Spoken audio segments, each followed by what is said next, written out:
kira-kira permasalahan apa dan hasil dari pertemuan ini Ibu menginginkan apa? Terkait pembelajaran yang akan saya lakukan, Pak, saya menemukan beberapa permasalahan, yaitu lemahnya motivasi siswa dalam literasi.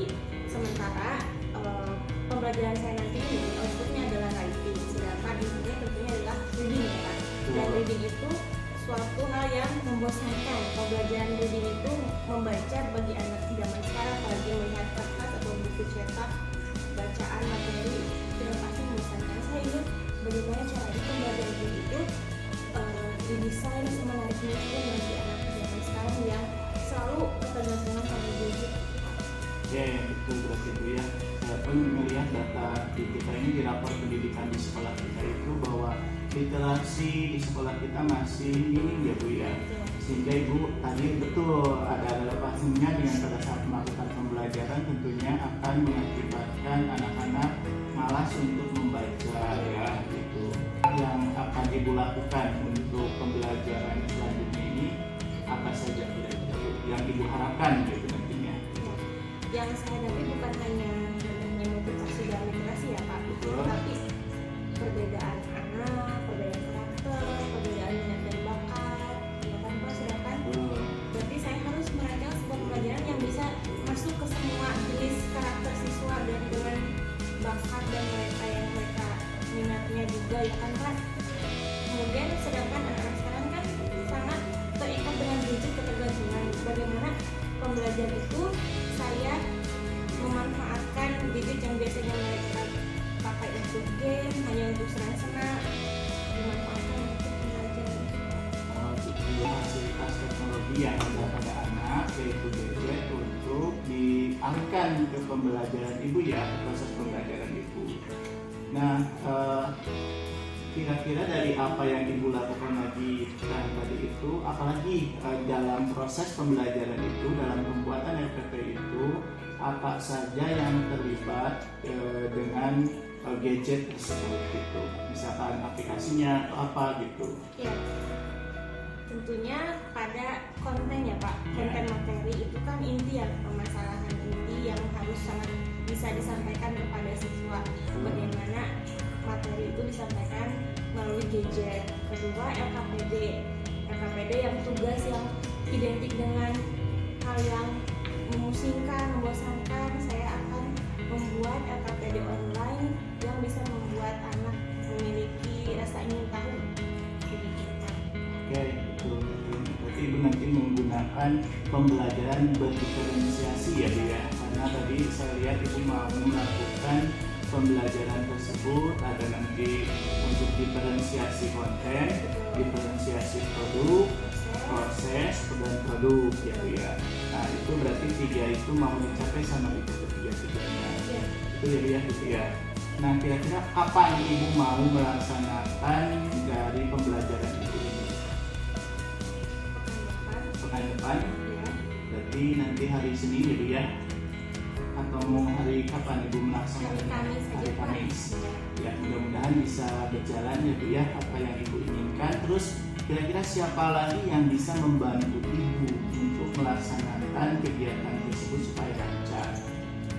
Tentunya saya akan berdiskusi kepada rekan-rekan sejawat, senior-senior saya yang sudah lebih lama menjadi guru bahasa Inggris. Tentunya beliau-beliau lebih berpengalaman dari saya. Yang banyak pengalamannya, yang sudah banyak menggunakan metode-metode gitu ya. Nanti Ibu curhat ke pembimbing atau senior Ibu ya, ke senior-senior yang semapal dengan Ibu ya, atau dengan lain mapal juga boleh mungkin Bu ya, ke guru informatika gitu ya, untuk mendukung tadi.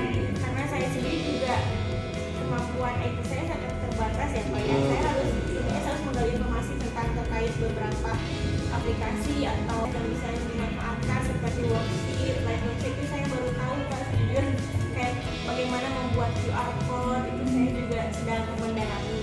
Pada saat aku itu melaksanakan suatu kegiatan ini gitu ya, tahapan-tahapannya kan harus jelas ya, mulai dari awal sampai kegiatan akhir sesuaikan dengan RPP Ibu gitu ya, dan nanti sampai dengan tadi berdiferensiasinya harus jelas ya Bu ya, Ibu harus gambarkan, deskripsikan di dalam RPP-nya sehingga nanti mempermudah ibu pada saat melakukan pembelajaran gitu.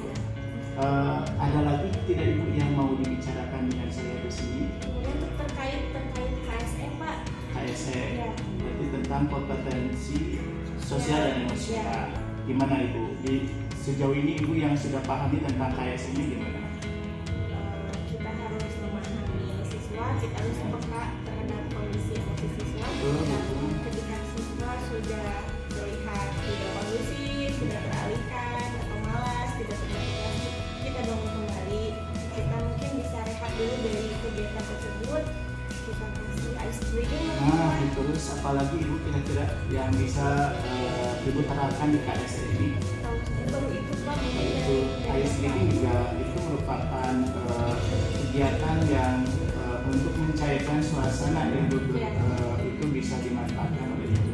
Selain itu ada lagi tidak kegiatan bisa membantu ibu untuk menerapkan kompetensi keterampilan ibu sosial emosional tersebut? Saya pernah mendengar tentang hikmah teaching Pak. Siswa diajak bermeditasi, bukan meditasi sih, seperti relaksasi, Betul. merenung. Jadi mereka kembali ke fitrahnya, mengingat lagi apa sih tujuan mereka belajar, seperti itu Pak. Itu juga bisa membangun motivasi mereka sebenarnya. Tapi saya masih sedikit harus belajar tentang itu baru dapat belajar. Itu juga boleh itu dilakukan hal seperti itu juga termasuk ke dalam sosial emosional itu. Karena ibu bisa terapkan di situ. Terus kira-kira dari pertemuan kita ini ada lagi tidak yang ingin ibu sampaikan di sana? Apakah terus tadi dari kita pertemuan ini jawaban-jawaban pertanyaan-pertanyaan dari ibu itu sudah terselesaikan atau belum? Pak, saya sudah mendapatkan yang sedikit banyak petunjuk dan saran. Baik, kalau begitu Bapak, terima kasih atas saran dan masukannya. Setelah berdiskusi dengan Bapak, saya mendapatkan gambaran dan pencerahan terkait tentang penerapan pembelajaran berdiferensiasi dan KSE yang akan saya lakukan pada pembelajaran. Mudah-mudahan ibu bisa melaksanakan pembelajaran dengan baik dan apa yang tadi yang saya sarankan bisa diterapkan juga pada ibu itu dan pada saat pembelajaran. Semangat ya Bu ya. Siap Pak, terima kasih atas sarannya. Kalau gitu saya kembali lagi ke aktivitas saya mengajar lagi Pak. Ya, silakan ibu. Assalamualaikum warahmatullahi wabarakatuh. Waalaikumsalam warahmatullahi wabarakatuh. Good afternoon, my student. How are you today? How are you today? Okay, alhamdulillah. I will check attendance first, but let's pray together. Is there anyone who want to lead praying? SV, okay, please lead your friends to pray together.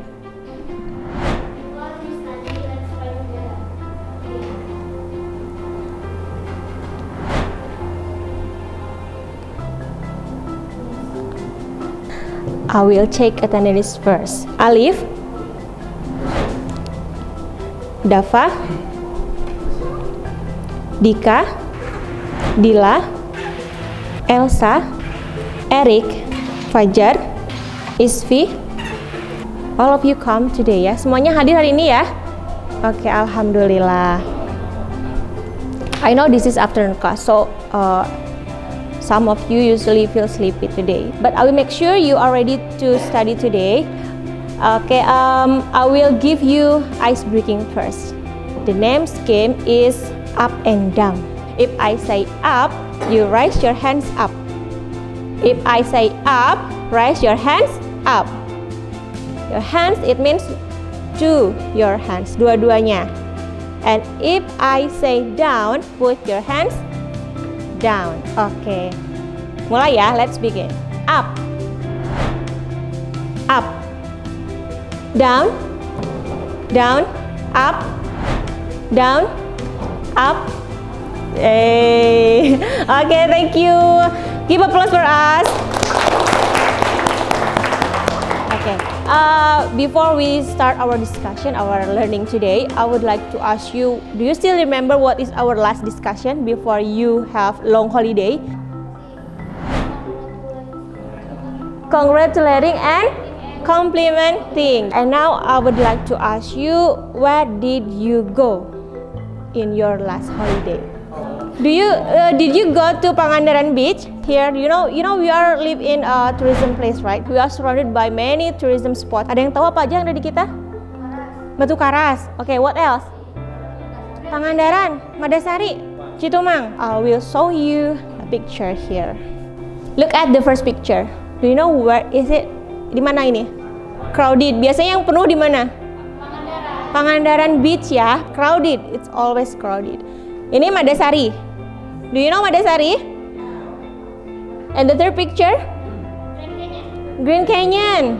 Do you see the difference between each picture? Pangandaran crowded, ya kan, ramai. Sedangkan tempat yang lain sepi. Ya kan, kenapa ya kira-kira? Do you know? Kurang promosi, benar. Kenapa turis yang datang ke Kabupaten Pangandaran hanya menjadikan Pantai Pangandaran sebagai objek wisata, sementara Madasari is as beautiful as Pangandaran ya. Terus Jojogan provides difference apa? Menyediakan pengalaman yang berbeda ya kan, di Jojogan, Green Canyon bisa apa namanya? Body rafting. Tapi kenapa turis hanya atau pengunjung hanya taunya Pangandaran? Kurang tahu ya, kurang information ya, kurang information. Do you know Bali? Tahu ya. Have you ever been in Bali? Kamu pernah ke Bali nggak? Belum. So how could you know about Bali? Bagaimana kalian tahu Bali sementara kalian belum pernah ke Bali? Dari medsos, artikel, ya kan? Berita, video, vlog ya. Banyak sekarang video vlog yang menjelaskan sebuah tempat wisata. Nah, kalian tahu nggak jenis artikel, teks atau kalimat yang digunakan dalam apa? Vlog wisata itu jenis teksnya apa? Teks deskripsi atau biasa disebut dengan descriptive text. So, now you know that today we are going to discuss about descriptive text, especially for describing a tourist attraction. Jadi sekarang hari ini kita akan mempelajari tentang teks deskriptif yang menjelaskan tempat wisata.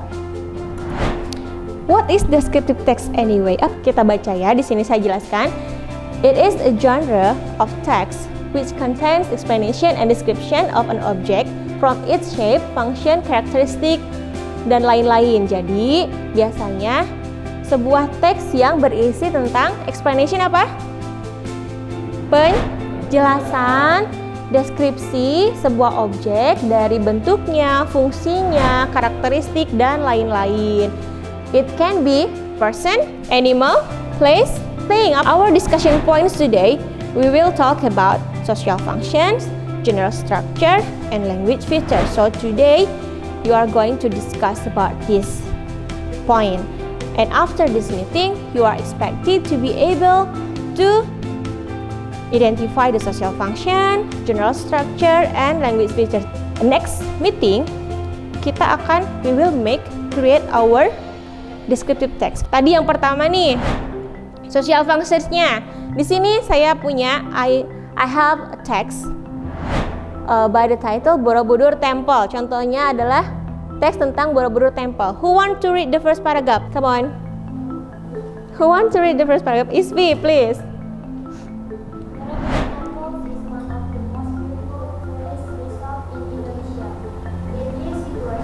Situated Central Java. Borobudur Temple is one of the 7 wonders of the world, needs to be preserved, preserved in circumstance. The people all over the world know that Borobudur is one of the greatest artworks that ever known science. Since long time ago. Sekarang kita bahas tentang social function-nya dulu ya. Tadi saya jelaskan social function-nya untuk apa? Pertama untuk describe, bisa juga untuk promote. Kira-kira ini teks ini describe, promote, recognize, atau to introduce? Introduce? atau apa? Biasanya kalian bisa membedakan kalau untuk identify atau misalnya to describe, biasanya kalimat awalnya itu menggunakan penjelasan yang factual information. Misalnya, Komodo Island is located in, langsung merujuk ke lokasinya di mana. Kalau yang teks ini diawali dengan Borobudur Temple is one of the most beautiful tourist resort Indonesia. Ada kalimat pujian di situ menggunakan adjektif yang dilebihkan, ya kan? Biasanya berarti untuk apa? Untuk menarik perhatian, ya kan? Berarti it is to promote. Good. Bisa diasumsikan bahwa teks ini untuk to promote. Ya. The next paragraph. Who want to read next paragraph? Bisa. Tadi kan saya jelaskan ya. Yang pertama ada identification, yaitu pada paragraf pertama. Memperkenalkan nih tempat apa yang akan dideskripsikan. Itu gunanya paragraf pertama sebagai identification. Sedangkan paragraf kedua, the second paragraph, the third and the fourth, it is a description. Paragraf kedua, ketiga dan keempat gunanya sebagai penjelasan, memberikan informasi lebih spesifik tentang Candi Borobudur. Mulai dari apa tadi? Waktu dibangunnya, ya kan?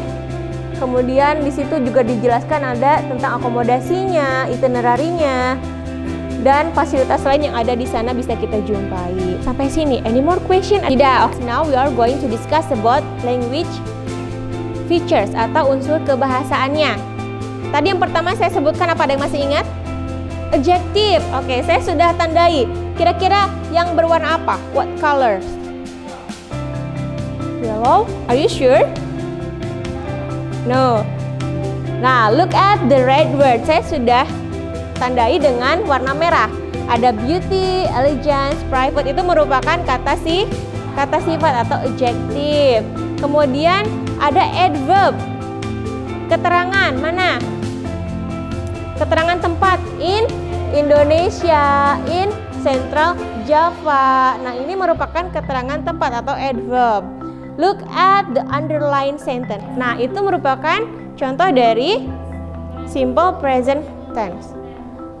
Borobudur Temple is one of the most beautiful tourist resort in Indonesia.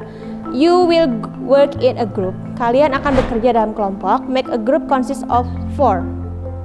Make a group consists of 4. Kemudian nanti ketua kelompoknya come forward, maju ke depan dan pilih which mission you will do. There are 6 mission. Mission 1, 2, 3, 4, 5, 6. Kalian pilih yang mana, tapi jangan rebutan. Kalau misalnya mission 1 sudah ada yang scan, berarti kalian pilih mission yang lainnya.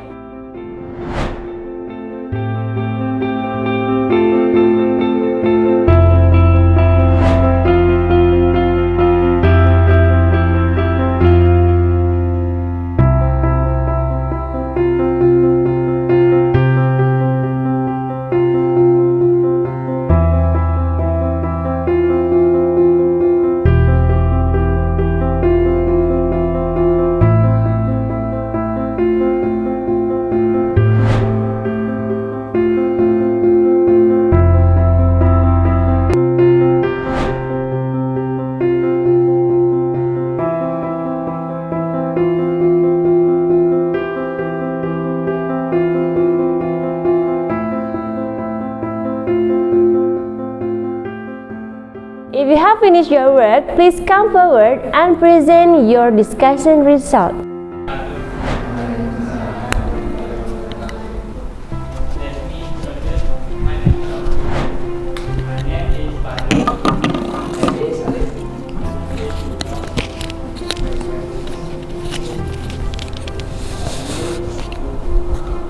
I will present Tanjung Setia Beach. Tanjung Setia Beach. Okay. The other, you can get more information by reading this text. One. 1.27. What can we do surfing and fishing?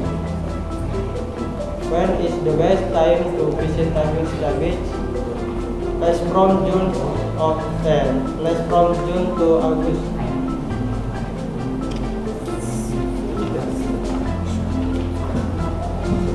What did local couple named the fish in Tanjung Setia Beach? You want to go? who may be interested in reading the text. So first, what is the purpose of reading this text? To promote. What is the benefit of reading the text? To get information. Good presentation, thank you. Any question from the others? Eric, okay, please. What is usually done with Tanjung Setia? Surfing and fishing. Surfing and fishing. Any more question? The perfect wife of this beach usually lasts from June to August with the height, which can reach up to 6 to 7 meters with a 200 meter length. For attention, Assalamualaikum warahmatullahi wabarakatuh. Waalaikumsalam. Give applause. I want your group. Yuliante, please come forward.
Do you have any questions?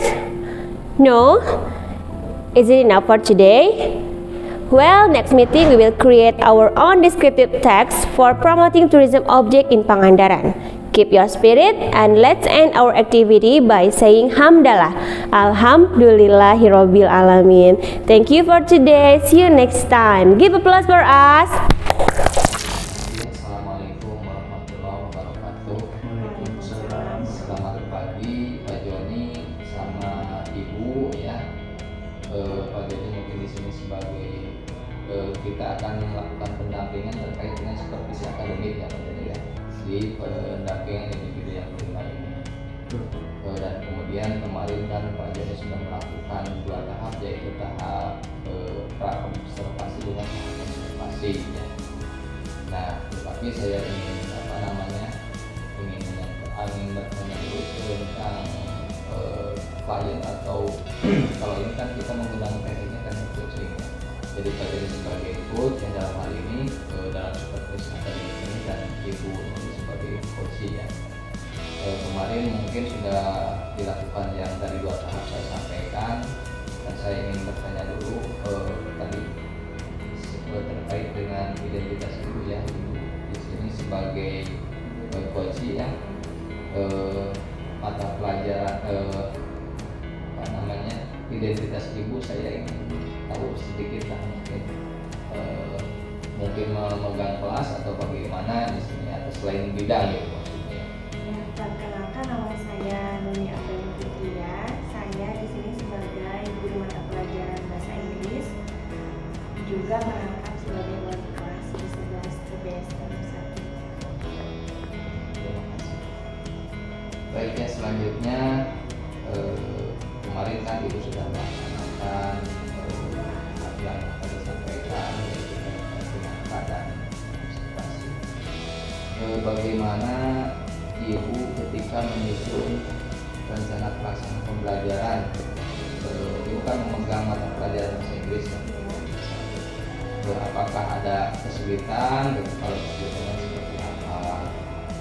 Ya, tentunya sebelum merancang rencana pembelajaran, saya melakukan observasi kepada anak-anak, permasalahan yang dihadapi apa, terkait kekurangan siswa, kendala pembelajaran, dan kira-kira nantinya apa solusi yang akan saya lakukan dalam pembelajaran untuk mengatasi permasalahan-permasalahan yang sudah saya temukan sebelumnya. Tentunya saya juga berkonsultasi bersama Pak Joni. Bapak, saya menemukan permasalahan begini, kira-kira harusnya seperti apa. Kemudian saya mendengar istilah pembelajaran berdiferensiasi. Saya bertanya kepada Pak Joni berdiferensiasi itu apa saja, sesuaikan dengan minat bakat anak, permasalahan anak, kendalanya apa saja. Diferensiasi itu kita bisa lakukan pada 3 hal, bisa pada konten, pada proses, dan juga pada produk. Akhirnya saya aplikasikan pada RPP yang saya rancang. Iya. Bagus, terima kasih. Berarti Ibu sudah tidak ada kesulitan ya dalam hal ini, dalam menyusun RPP ya. Bagus.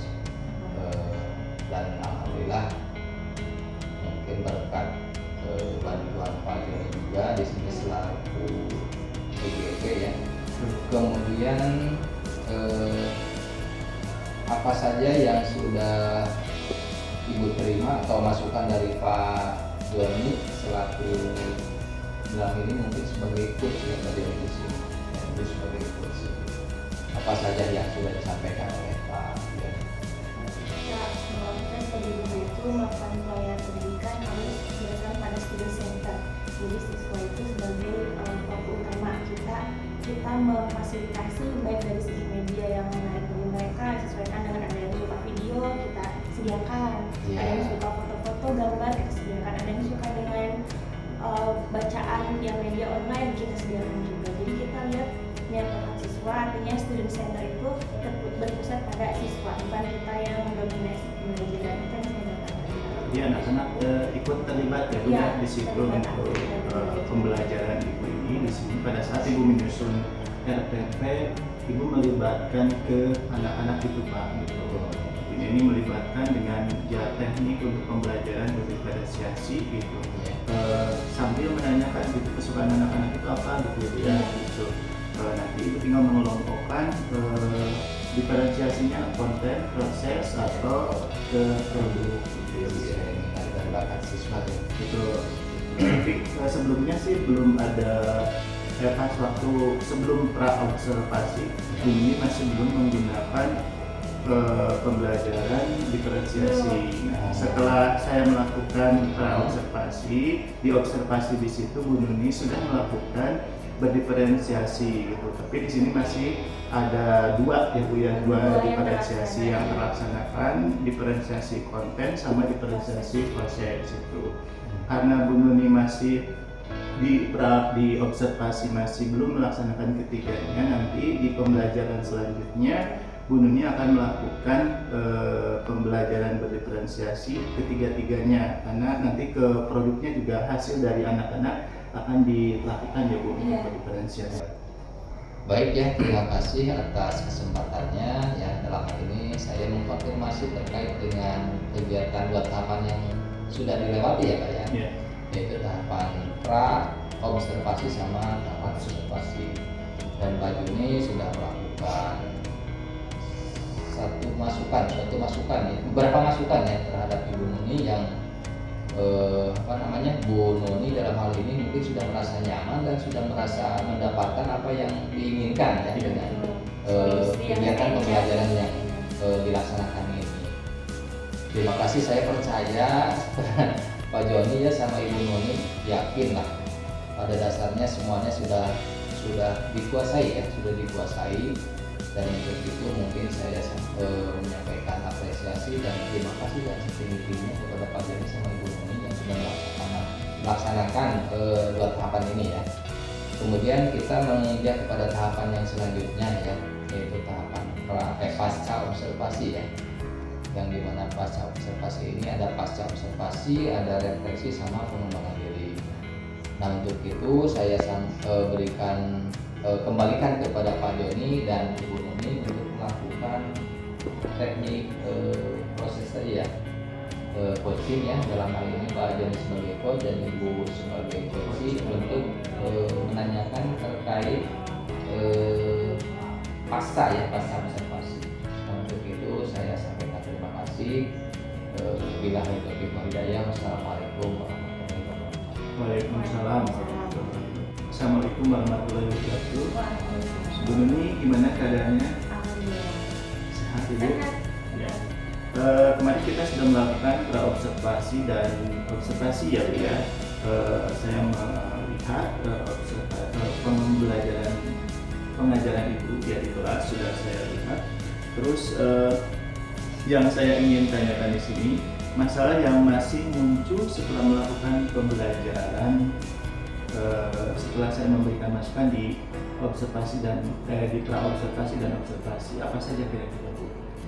Seperti Bapak ketahui, waktu pas di awal saya berdiskusi mencari solusi untuk mengalihkan fokus anak pada gadget dengan memanfaatkan gadget tersebut sebagai media pembelajaran. Namun ternyata belum maksimal karena beberapa anak masih fokusnya bahwa mindset mereka gadget itu hanya untuk main game. Melepaskan mereka dari gadget dan mengalihkan pemanfaatan gadget itu ternyata masih sangat butuh proses yang lebih lagi seperti itu Pak. Oke, berarti anak-anak di sini menggunakan gadget yang biasanya digunakan untuk main game ya, gitu. Sama Ibu mau dialihkan sekarang si handphone itu untuk digunakan pada pembelajaran Ibu saat ini. Tentunya di RPP juga sudah diganti ya dengan melakukan penggunaan teknologi yang sudah siap dengan di handphonenya tersebut ya. Ibu tadi barusan RKPD-nya sudah online. Betul, ya. Terus rencana apa kira-kira Bu yang untuk mengatasi permasalahan tadi kan Ibu menggunakan handphone ya? Betul. Pasti tentunya ada nanti muncul permasalahan di situ ya. Kira-kira permasalahan apa yang masih muncul di pembelajaran Ibu kemarin waktu saya melakukan observasi, kira-kira apa saja Bu? Ya, beberapa anak masih belum tergugah untuk lebih aktif lagi.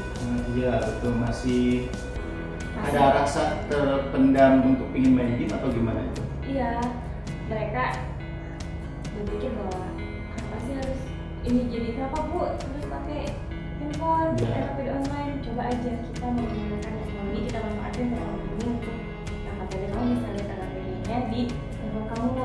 Jadi saya sembunyikan di QR code ya Pak ya. Saya sembunyikan karena kalau saya tampilkan langsung teksnya anak cenderung memilih teks yang pendek. Jadi makanya saya sembunyikan di balik QR code. Akhirnya mereka penasaran kan kira-kira apa nih di balik QR code ini gitu. Tapi alhamdulillah saya lihat mereka excited, tertarik dan memiliki rasa ingin tahu jadinya pasti. Walaupun belum maksimal tetapi sesuai dengan harapan. Bagus sekali kalau menurut saya ya dengan adanya terobosan seperti ini dengan ada QR code kayak gini gitu, mereka jadi belum tahu gitu apa yang akan mereka pelajari di situ karena tidak langsung muncul teksnya ya, karena QR code itu hanya ya bentuknya yang tidak bisa kita baca oleh manusia ya, karena kode-kode tersebut ya Bu ya. Itu bagus sekali Bu kalau menurut saya, sehingga anak bisa tapi kalau Ibu membuat QR code-nya di situ banyak materi atau gimana Bu di situnya? Di situ di QR code itu saya sembunyikan teks yang akan mereka bahas. Jadi kan teksnya saya macam-macam, ada 6 ya. Sengaja saya buat banyak teks karena lebih banyak informasi yang akan mereka dapatkan. Beda-beda itu diferensiasi konten. Jadi anak-anak dapat kontennya banyak sekali, informasinya bisa sharing dengan satu kelompok dan yang lainnya. Saya sembunyikan teksnya di QR code juga termasuk RKPD-nya di sana. Setuju Bu, saya juga ingin nanti mengaplikasikan pembelajaran saya dengan menggunakan QR code. Jadi kita paperless nantinya ya Bu ya, paperless karena dengan QR code di situ kita dengan menggunakan handphone jadi menghemat kertas ya Bu nantinya juga seperti itu. Saya setuju sekali dengan ide Ibu terbarusan itu. Terus strategi Ibu untuk memilih dan melibatkan siapa saja ketika menemukan permasalahan pada pembelajaran Ibu tersebut. Tentunya saya meminta saran pada beberapa pihak yang saya anggap lebih mampu secara keilmuan, yaitu MGMP dan beberapa guru yang sudah mengikuti pendidikan saya di sering bersama para beliau saya beberapa kali menanyakan solusi media metode yang cocok untuk permasalahan saya kira-kira apa. Amat itu Bu, tepat sekali ya. Ibu sudah mendatangi orang-orang yang kompeten di bidangnya untuk menyelesaikan pembelajaran perbaikan FFP, gitu, masukan-masukan dari guru-guru yang lebih senior mungkin ya, yang berpengalaman. itu sangat berharga buat kita ya. Betul Bu. Betul. Terus bagaimana perasaan Ibu nih mulai dari awal kita melakukan observasi sampai tahap sekarang pasca observasi? What your feeling? I'm happy. Awalnya saya merasa saya tertantang nih gitu. Saya merasa ini kesempatan buat saya juga bisa nambah ilmu, nambah pengetahuan terkait dengan pembelajaran yang lebih kekinian ya Pak. Jadi kita tidak konvensional seperti dulu dengan metode yang membosankan, membuat anak tidak tertarik gitu. Jadi dengan adanya observasi ini saya diajak sama Bapak itu merupakan kesempatan yang saya pikir tidak boleh saya lewatkan. Bagus Bu ya. Terus untuk yang terakhir, tahapan terakhir, saya ingin menanyakan juga nih dari masukan-masukan tentang diferensiasi dan KSE gitu ya. Tahapan selanjutnya mungkin ada perbaikan dari FFP itu? Iya, ada. Saya akui masih banyak kekurangan dari tahap 1 dan 2 ya Pak. Yang pada saat observasi Bapak bisa melihat sendiri bahwa saya melakukan diferensiasi baru pada 2 tahap ya Pak, baru pada konten dan proses, belum terlaksana pada produk. Jadi saya akan usahakan untuk pembelajaran selanjutnya saya akan membuat konsep, saya akan merumuskan lagi, mencoba pembelajaran dengan menerapkan ketiga aspek ya, berarti pada 3 aspek itu, yaitu pada kontennya, pada proses dan pada program. Kemudian juga saya akan melakukan KSE pada prosesnya agar ketika anak terlihat sudah mulai down semangatnya, saya memberikan ice breaking, motivasi dan lain-lain seperti itu. Betul ya Bu ya. Bagus sebenarnya Bu ya, saya juga sering melakukan hal-hal yang seperti itu gitu, sehingga termotivasi terhadap anak juga ya. Oke Ibu, untuk hari ini pasca observasi saya cukupkan sampai di sini, dan jangan lupa terus semangat belajar ya. Semangat belajar, jangan berhenti hanya sudah sampai sini udah berhenti, karena pasti ada perubahan-perubahan baru ya, mengikuti zaman dan kodratnya anak tuh nanti berubah-ubah Bu, pasti tidak selamanya kita itu mengajarkan kepada anak itu menghukum mereka dengan saya ini lebih berpengalaman daripada Anda gitu. Nah sekarang itu kita harus menyesuaikan, berpihak kepada murid gitu ya. Pembelajaran kita harus berpihak kepada murid, kegiatan-kegiatan kita harus berpihak kepada murid yang menjadi tujuan kita. Dan pembelajaran pun betul kata Ibu tadi student center ya, jangan teacher center ya, jangan seperti itu. Jadi harus kita berfokus pada si muridnya gitu. Semuanya dari awal dari murid gitu, nanti solusinya dari murid juga gitu ya. Bahkan hasilnya pun untuk murid gitu. Oke Ibu, terima kasih waktunya. Assalamualaikum warahmatullahi wabarakatuh. Baik ya, barusan Pak Joni sama Ibu Nuri sudah melakukan pasca observasi ya Pak.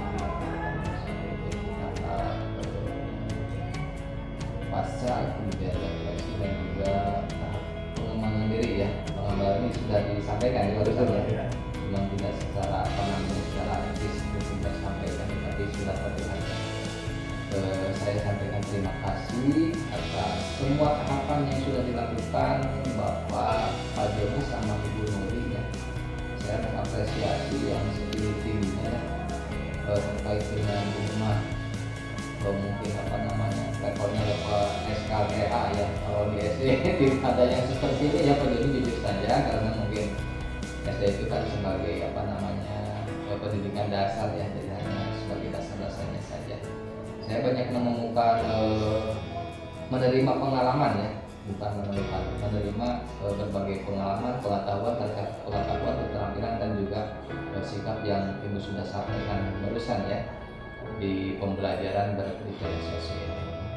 Dan ini saya sarankan ya, jangan bersifat seremonial ya dalam hal ini, bukan dalam konteks karena ada program seperti ini, tetapi kita lanjutkannya ke kesamaan yang selanjutnya.